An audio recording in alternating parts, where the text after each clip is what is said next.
You gotta love this. Even though Donald Trump has been calling affordability a Democratic hoax, he's planning to ramp up domestic travel to push messaging on the economy ahead of the midterms. His chief of staff, Susie, Wiles, telling Bloomberg he's going to travel every week, and it actually looks like his first stop is Iowa, where he's slated to speak there next week. And it does make sense that Trump needs to make a big shift into midterms mode right now because the economy is a very big and key issue on the ballot. And no matter what he says on stage, the country isn't pleased with it. But according to an AP poll, half of the country feels that both the country and national economy are worse off compared to when Trump took office a year ago. 43% also believe he's harmed job creation, and over half think that he's hurt the cost of living and healthcare, up from around just 40% in April. And this is a big deal because back in November of 2024, which, it seems like a lifetime ago, the economy was one of the biggest factors motivating Trump's voters. It's arguably one of the biggest reasons he was put into office in the first place, but now his approval on the issue, it's tanking with the general public. Also with this, his cabinet's supposed to join Trump on the domestic travel blitz, and it does seem like they have a lot to make up for as, they face backlash for sounding out of touch on a number of issues related to affordability. I mean, Treasury Secretary Scott Bessent, for example, he also spoke at Davos, and while discussing bans on institutional investors buying single-family homes, he suggested that your average retiree, they might own a dozen houses. We're going to give guidance at some point to see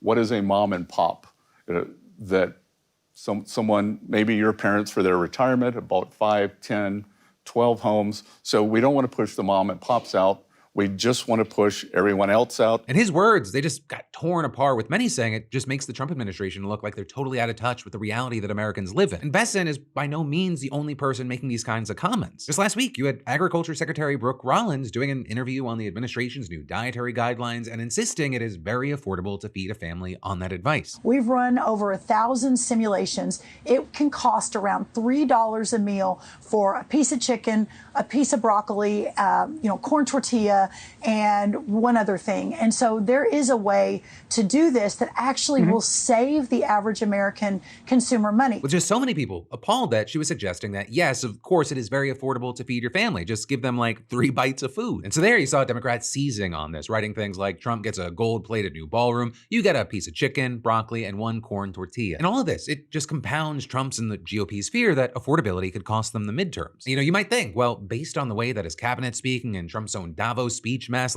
is the best strategy to spread these people all over the country to continue talking about the issue. And well, there is at least a reason to put Trump center stage. Or with Politico explaining that this ramp up, it comes with the knowledge that his presence in states and personal endorsements have boosted candidates in prior elections. And so, part of their strategy is to look at the history of his base, and that Trump's base does connect when he has boots on the ground. But Trump, especially during these midterms, he has to appeal to more than just his core base. And a lot of the polling shows that he's just losing more and more independence. And no matter where he is or what he and his team say about anything from Greenland to housing to grocery prices, Americans, they're living their own lives every day and feeling the realities of his policies. And just many, they're not seeing the extraordinary economy that Trump's talking about.